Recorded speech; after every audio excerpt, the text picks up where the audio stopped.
Welcome to mister பிடிச்சது அண்ணன் பார்க்க ஒரு மூவி வந்து பைசன் 2025 ஒரு ஸ்போர்ட்ஸ் ஆக்ஷன் ட்ராமா மூவி. இந்த படத்தோட ஃபுல் ரிவ்யூ போட்டு நம்ம சேனலில் இன்னும் சப்ஸ்கிரைப் பண்ணாமல் பார்த்துட்டு இருக்கீங்கன்னா சப்ஸ்கிரைப் பண்ணுறங்க. தட் ஹெல்ப் பண்ணலாம். ஆல்வேஸ் உங்களுக்கு நிறைய மூவி ரிவ்யூஸ் அப்டேட்ஸ் வந்துட்டு இருக்கும்.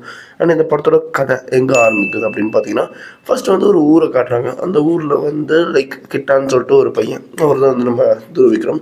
அவரோட அப்பா வந்து வேலுசாமி. அவருக்கு வந்து லைக் அந்த ஊரில் இருக்கிற எல்லாருக்குமே வந்து கபடி மட்டும்தான் வந்து ரொம்ப பிடிச்ச ஒரு கேம். ஓகேங்களா, நம்ம கிட்டனுக்கு வந்து கபடி ரொம்ப பிடிக்கும். பட் அவங்க அப்பா சொன்ன ஒரே காரணத்துக்காக கபடியை விட்டுட்டு லைக் வந்து வேணாம் அப்படின்னு சொல்லிட்டு இருக்காரு. அந்த சமயத்தில் அவரோட திறமையை பார்த்தேன், கிட்டனோட திறமையை பார்த்தா அவரோட சார் ஒருத்தர் இருப்பார். அவர் தான் வந்து கபடி ஆட வைக்கணும் அப்படின்னு சொல்லிட்டு ஸ்கூல் டீமில் ஆட வைப்பார். ஸோ அது பத்தாது. ஏன் அப்படின்னு பார்த்தீங்கன்னா, அந்த ஊரில் வந்து மக்கள் ரெண்டு விதமாக லைக் பிரிஞ்சிருப்பாங்க. ரெண்டு விதமான ரெண்டு தலைவர்கள் இருப்பார். பாண்டியராஜன் ஒருத்தர், ஒன்றுமே இல்லாத ஒருத்தர் வந்து இருக்கிறவங்கள எதிர்த்து சண்டை போடுற ஒரு ஆள். அதுக்கப்புறம் வந்து கந்தசாமி இருக்கிற ஒரு ஆள், தன்னோட உரிமைக்காக இல்லாதவர் தான் முன்னாடி வந்து நிற்கக்கூடாது அப்படின்றதுக்காகவே நான் உரிமையை காப்பாற்றிக்கிற போடுற ஆள். ஸோ இந்த மாதிரி ரெண்டு தலைவர்கள் அவங்களோட கொள்கையில் அவங்க கரெக்டாக இருந்தாலும், அவங்க கீழே இருக்க இந்த மக்கள் வந்து அவங்களோட பேரை சொல்லிட்டு நிறைய வேலைகள் பார்த்துக்கிட்டு இருக்காங்க. இதெல்லாம் எல்லாமே வந்து இந்த இந்த பொலிட்டிக்கல் சைடு எல்லாமே சூப்பராக காமிச்சிருப்பாங்க இந்த படத்தில். ஓகேங்க. அண்ட் அதுக்கப்புறம் வந்து back to the point. And கிட்டன் வந்து இந்த ஸ்கூல் டீம்லேருந்து அதுக்கப்புறம் ஊர் டீமு, அதுக்கப்புறம் கிளப் டீமு, அதுக்கப்புறம் தமிழ்நாடு, அதுக்கப்புறம் நேஷ்னல்ஸு, அதுக்கப்புறம் இந்தியாவுக்கு போய் எப்படி ஆடினார் அப்படின்றது அந்த படத்தோட கதை.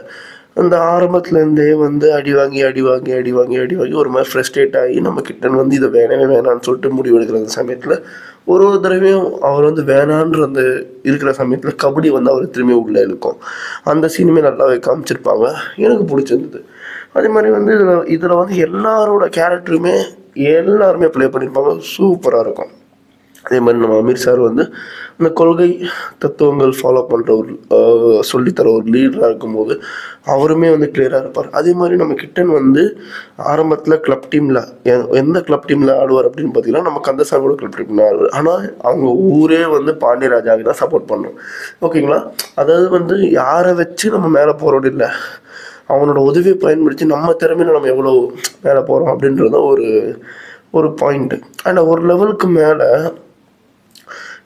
இந்த ரெண்டு பேருமே வந்து இருந்தாலும் பிரச்சனை, லைக் இல்லைனாலுமே ஓரளவுக்கு பிரச்சனைன்ற மாதிரி ஒரு விஷயங்கள்லாம் நிறைய வரும்.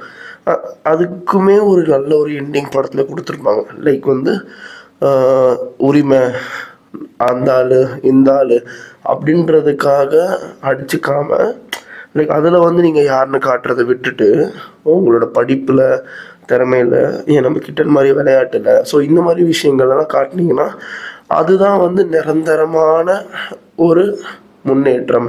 இந்த உங்களை சுற்றி போட்டிருக்கிற வேலியெல்லாம் தாண்டி போகிறதுக்கு அதுதான் வழி அப்படின்றதையும் இந்த படத்தில் நல்லாவே காமிச்சிருப்பாங்க. மாரி செல்வராஜ் சார் வந்து இந்த தடவை வந்து ஒரு நல்ல ஒரு கமர்ஷியல் பேக்டு படமாக எடுத்த மாதிரி எனக்கு ஃபீல் ஆச்சு. எனக்கு வந்து இந்த வாழை பார்க்குற மாதிரி ட்ராமாவோ அந்த மாதிரி விஷயங்கள்லாம் எதுவுமே ஆகலை, கரெக்டாக கொண்டு போயிருந்தாங்க. எந்த சீன் பயங்கரமாக இருக்கும் அப்படின்னு பார்த்தீங்கன்னா, ஒரு சீனில் வந்து பாண்டியராஜாவை அட்டாக் பண்ண ஒரு சீன் வரும். அந்த சீனில் வந்து ஒரு தாத்தா கத்துவார். அப்போ அந்த தாத்தா கத்துறதை மட்டுமே வச்சு அந்த சீனை கொண்டு போவாங்க. அதெல்லாம் ஒரு மாதிரி இருந்துச்சு. அதுக்கப்புறம் வந்து தமிழ்நாடு டீமும் இந்தியன் டீமும் ஏதோ ஒரு டீமோட செலெக்ஷன் லிஸ்ட்டில் வந்து நம்ம கிட்டனோட பேர் வராது. அந்த சமயத்தில் வந்து ஆனால் வந்து லிஸ்ட்டே நாளைக்கு தான் விடணும், லிஸ்ட்டு இன்றைக்கே கைக்கு வந்துடும். நாளைக்கு ஒரு மேட்ச் இருக்கும், அது சும்மா தான் ஆட சொல்லுவாங்க அப்படின்ற மாதிரி இருக்கும் இந்தியன் டீமுக்காக. ஓகேங்களா, அப்போன்னு பார்த்து கிட்டனோட அப்பா தெளிவாக சொல்லுவார், நீ உன் ஆட்டத்தை ஆட பார்த்துக்கலாம் அப்படின்ட்டு.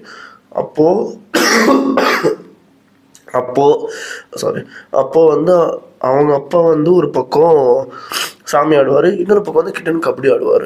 அந்த ஒரே அந்த பாட்டில் வந்து லைக் டியூன் மாதிரி இருக்கும்.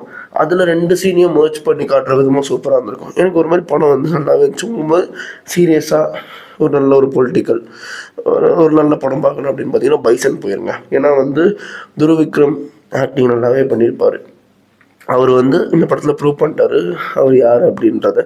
சூப்பராக இருந்துச்சு படம், ஒரு ஆவரேஜ் மூவி. அதனால இந்த படத்துக்கு நான் ஒரு 4 hours தர வேண்டியது மூவி பார்க்கணும். சேனலில் சப்ஸ்கிரைப் பண்ண அந்த மிஸ்டர் நோபடி நியூஸ் நிற்கிறேன். Bye, have a great day guys.